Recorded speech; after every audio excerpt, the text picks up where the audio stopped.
I was gone for 9 minutes at 72. What I saw was real. My name is Evelyn Harper. I am 72 years old. For most of my life, I was not the kind of person who believed strange stories. I believed in paying bills on time. I believed in showing up for work. I believed in keeping promises. And when people talked about near-death experiences, bright lights, or mysterious journeys beyond life, I usually smiled politely and changed the subject. Then, something happened to me. Something I still cannot fully explain. Something that changed everything I thought I knew. And it started on an ordinary Tuesday morning. The day was quiet. The kind of quiet day that comes more often when you get older. My husband had passed away 7 years earlier. The house had become too large for one person. Our daughter lived 3 states away. Our son called every Sunday.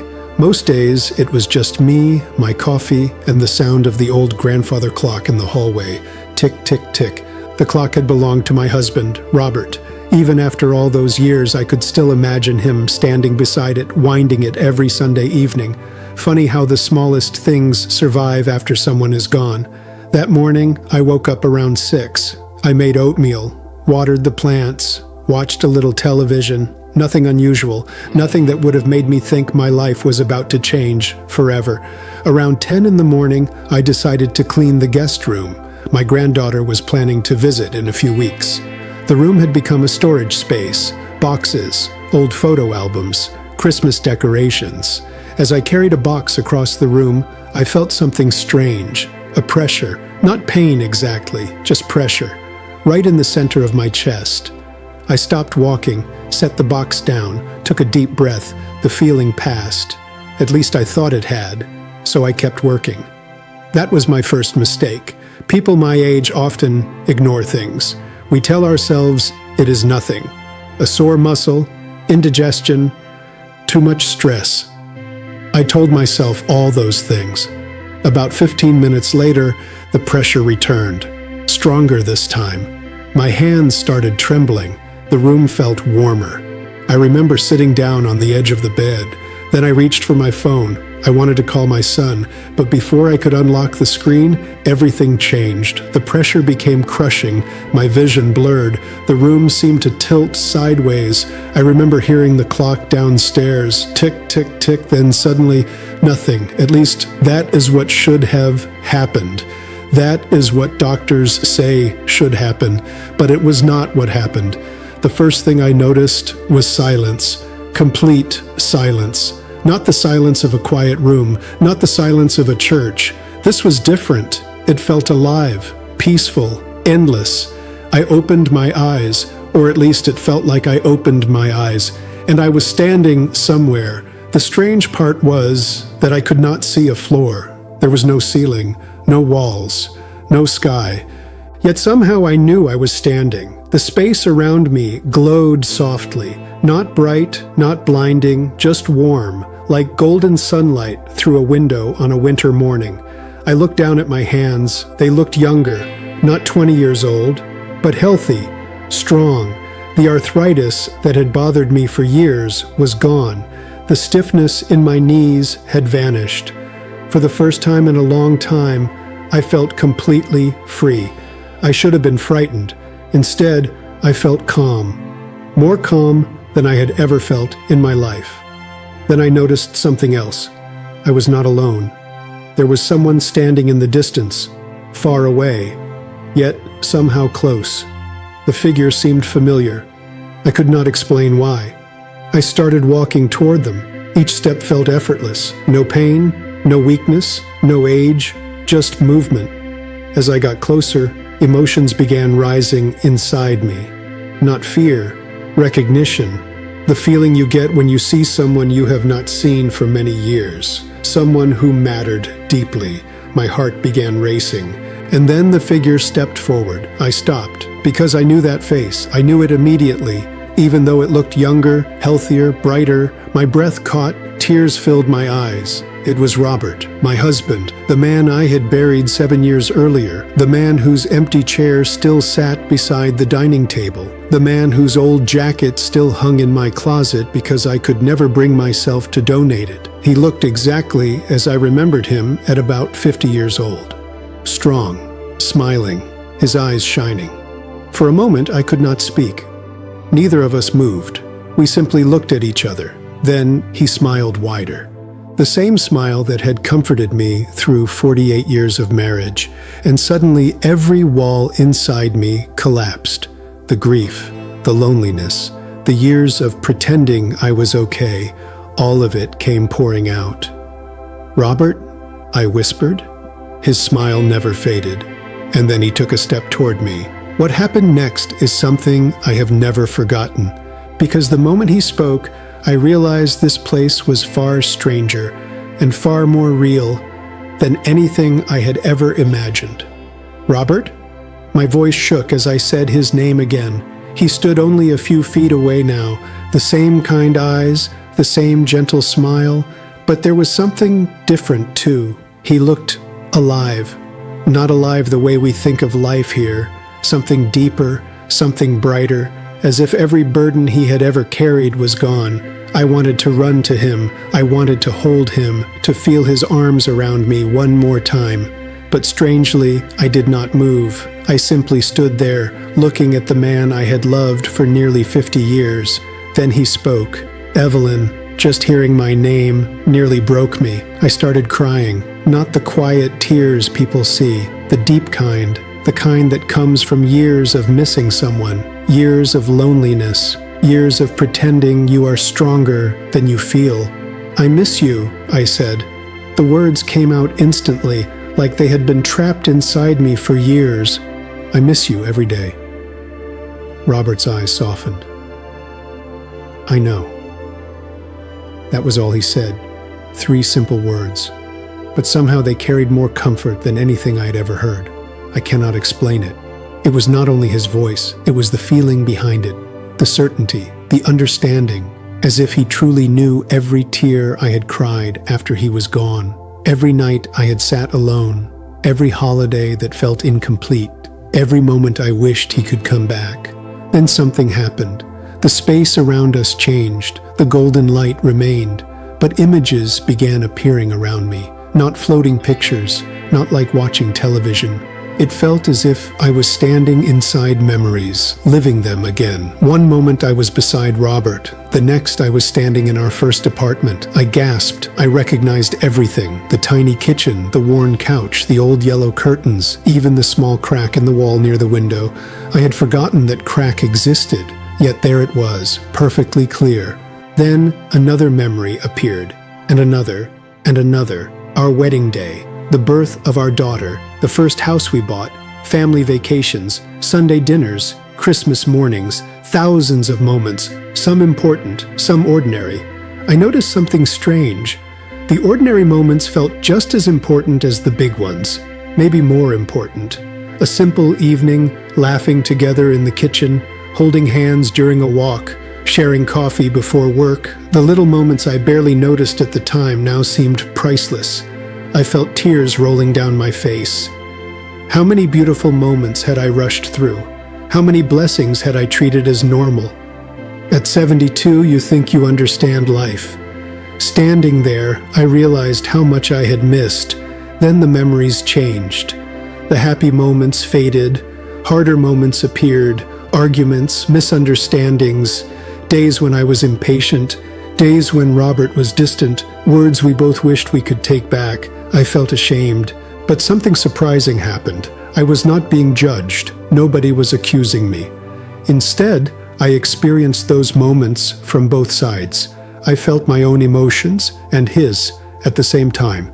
Suddenly, I understood things I never understood before. The day Robert forgot our anniversary. For years, I believed he simply did not care. Now I felt what he felt. The crushing pressure from work, the fear of losing his job, the stress he hid because he wanted to protect our family. I had never known, not truly. Then another memory appeared. one where I had spoken harshly after a long day. I felt my frustration, but I also felt his hurt. Not anger, hurt. The realization hit me hard. So many conflicts in life are not caused by lack of love. They are caused by pain people never talk about. I stood there crying, watching, learning, understanding. Then everything became still again. The memories faded. The golden light returned. Robert stood beside me. Neither of us spoke for a moment. Finally, I asked the question that had been growing inside me. "Is this heaven?" He smiled, but he did not answer directly. Instead, he said something I still think about every day. "What matters is not where you are." I frowned slightly. "What do you mean?" He looked at me carefully. Then he said, "What matters is what you learn." The moment he said those words, I felt something change. The peaceful warmth around us began growing brighter. Not painfully bright, just stronger. Almost as if something was approaching. Or someone. I turned toward the light. At first, I could not see anything. Then slowly, a shape began forming. A presence. Unlike anything I had ever experienced. There are no perfect words for it. It was powerful, yet gentle, ancient, yet familiar. It felt as though this presence knew everything about me. Every joy, every mistake, every secret, every fear, and somehow loved me anyway. I felt completely exposed, yet completely safe. The closer it came, the more overwhelming the feeling became. Not fear, love, pure love. The kind of love that has no conditions, no expectations, no disappointment. Nothing on earth compares to it. Nothing. I looked at Robert. He simply nodded, as if telling me not to be afraid. The presence came closer. And then something impossible happened. Without speaking a single word. It asked me a question, not through sound, not through language, yet I understood it perfectly. The question was simple, but it would change everything. It asked, "Evelyn, do you understand why you lived the life you lived?" And in that moment, I realized I did not know the answer. I stood there in silence. The question echoed through me, not through my ears, not through words, but somehow deeper. "Evelyn, do you understand why you lived the life you lived?" I wanted to answer. I truly did. I had lived 72 years, raised children, loved a husband, worked hard, paid my bills, helped neighbors, attended church. Surely I understood my own life. But standing there, surrounded by that incredible presence, I realized something. I knew what I had done. I did not fully understand why it mattered. Slowly, I lowered my head. "No," I whispered. The moment I admitted it, something unexpected happened. I did not feel embarrassed. I felt relieved, as if honesty itself had opened a door. The presence seemed to grow warmer, gentler. Then suddenly the space around me changed again. The golden light expanded outward, and scenes began appearing. But these were not memories from my perspective. These were moments from other people's lives. Lives I had touched, lives I had influenced, many without ever realizing it. The first scene showed a young woman. I stared at her for a moment before recognizing her. Her name was Melissa. She had worked at a grocery store near my home nearly 20 years earlier. I barely remembered her. One afternoon, I had noticed she looked upset. I had asked if she was okay. Nothing special. Just a simple question. Then I remembered. She had started crying. I listened for 10 minutes while she talked about losing her mother. That was it. A brief conversation. A moment I had forgotten years ago. But now I saw what happened afterward. Melissa had gone home that day feeling less alone. Weeks later, she decided not to give up on college. Years later, she became a nurse. Then I saw people she helped, patients, families, children, hundreds of lives touched because she stayed on her path. I stared in disbelief. One small conversation, 10 minutes of kindness, and the ripple continued for decades. Tears filled my eyes. Then another scene appeared. A neighbor, an elderly widow. I had taken her soup after her husband died. I thought it was a small gesture, nothing important. Yet I watched her sitting alone that evening, holding the bowl in her hands, crying because someone remembered her. That simple act had helped her through one of the darkest weeks of her life. Then more scenes appeared. Dozens, hundreds. Moments I considered insignificant.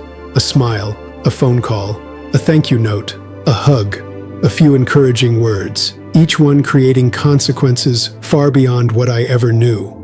I stood there overwhelmed. All my life I had focused on big accomplishments, big goals, big milestones. Yet the things that seemed to matter most were often the smallest acts of kindness. The presents seemed to be teaching me something simple, something humans often forget. Our lives touch other lives constantly, even when we do not notice.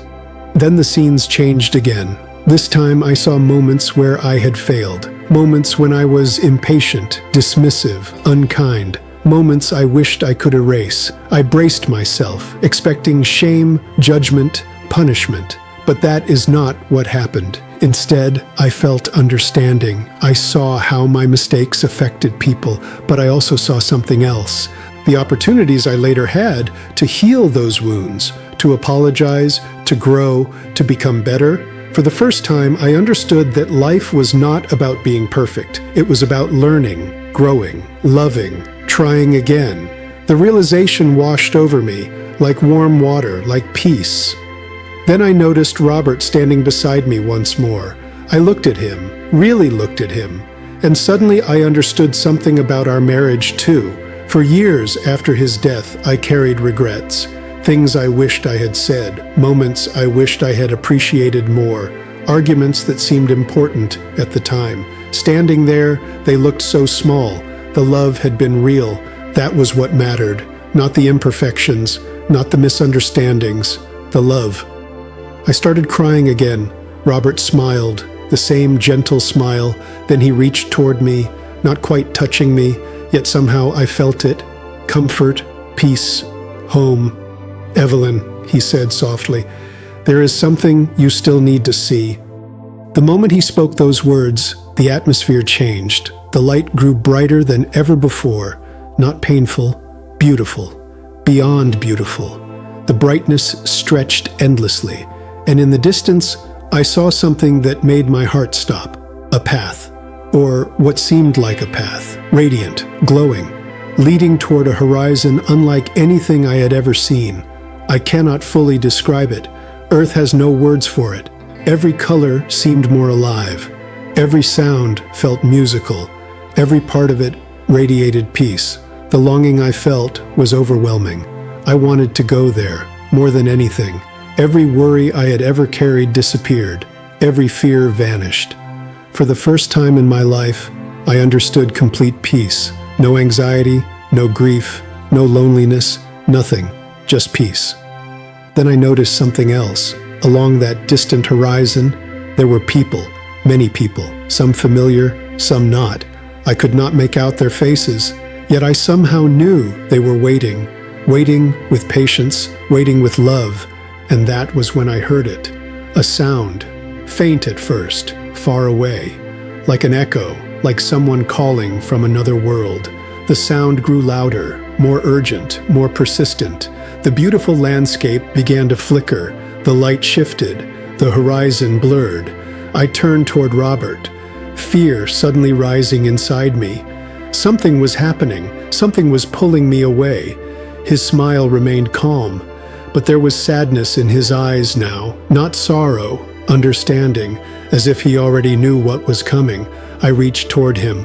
"Robert," my voice broke. The world around us trembled. The distant voices became louder, faster, urgent. Then Robert said the words that changed everything, the words I still hear even now. "It's not time yet. It's not time yet." The words hit me like a wave. No. The answer came from me instantly, without thinking, without hesitation. I did not want to leave, not after finding Robert, not after feeling a peace greater than anything I had known on earth, not after seeing what I had seen. The beautiful horizon still shimmered in the distance. The warmth still surrounded me. Every part of me wanted to stay. For years after Robert died, I had carried an emptiness, a quiet loneliness I rarely talked about. I smiled for my children. I laughed when friends visited. I stayed busy, but deep down, there was always a missing piece. Now that piece was standing right in front of me, and someone was telling me I had to leave again. I looked at him. Tears filled my eyes. "I do not want to go." His expression softened.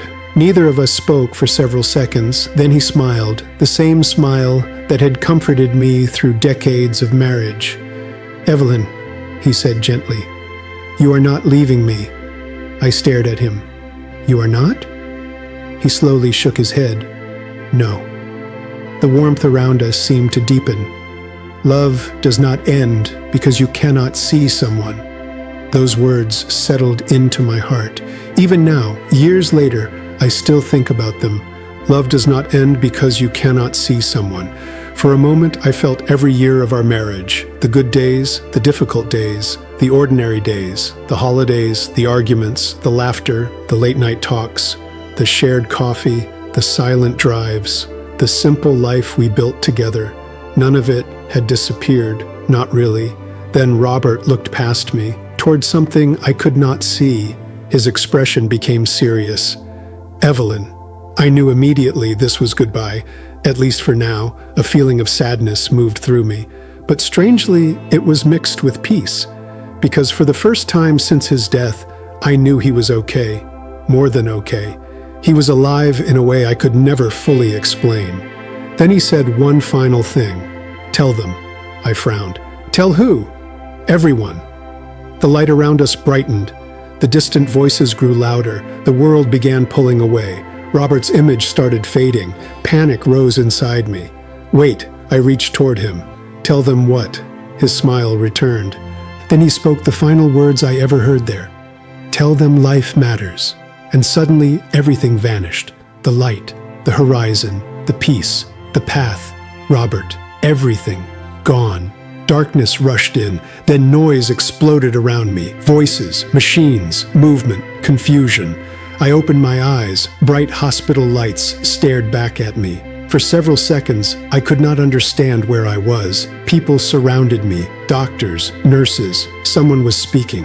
Someone else was adjusting equipment. My chest hurt. My body felt heavy, old again, weak again, human again. A doctor noticed I was awake. His eyes widened. "Mrs. Harper?" I blinked, slowly, confused. He looked shocked, truly shocked. Then he smiled, a relieved smile. "You are back, back." The word felt strange, as if I had returned from somewhere very far away. Later that evening, after things settled down, the doctor explained what had happened. I had suffered a severe cardiac event. My heart had stopped. Emergency responders revived me. According to the medical records, I had been clinically gone for approximately 9 minutes. 9 minutes. Just 9 minutes. Yet what I experienced felt much longer, far more real than a dream, far more vivid than a memory. Weeks passed, then months. My body slowly recovered, but something inside me had changed forever. The fear of death disappeared. Not completely. I am still human. But the crushing fear many people carry, that vanished. Because I no longer believed death was simply an ending. I cannot prove what happened. I cannot hand someone evidence. I cannot make anyone believe me. All I can do is tell the truth as I experienced it, and that truth changed how I live. I call my children more often. I tell people I love them. I forgive faster. I worry less. I pay more attention to small moments because those moments matter more than we realize. The conversation with a stranger, the kindness nobody notices, the phone call you almost did not make, the apology you almost did not give, the hug you almost skipped. Life is built from those moments. At this age, we begin to understand that. Many of us spend years chasing things that eventually fade. Money, status, arguments, pride. Then one day we discover that what remains is much simpler. Love remains, kindness remains. The people we helped remain, the people we loved remain. Sometimes I sit in my living room at night. The old grandfather clock still stands in the hallway. Tick, tick, tick. The same sound I heard before everything changed. I sit quietly, looking at Robert's photograph. Not with sadness anymore, with gratitude. Because now I know something I did not know before. Goodbyes are not always forever, and sometimes the things we cannot explain are the most real things we ever experience. Maybe you believe my story, maybe you do not. That is okay. I am not trying to convince anyone. I am simply sharing what happened to me. I was gone for 9 minutes at 72 years old, and what I saw felt more real than this page, more real than these words, more real than fear, more real than death itself. If there is one lesson I carried back with me, it is this. Do not wait. Do not wait to say, I love you. Do not wait to forgive. Do not wait to call someone. Do not wait to be kind, because life matters. Every day, every moment, every person. And when my own final day eventually comes, whether tomorrow or many years from now, I know I will not face it alone. Somewhere beyond what we can see, beyond what we can measure, beyond what we can fully understand, a familiar smile is waiting, and this time there will be no goodbye.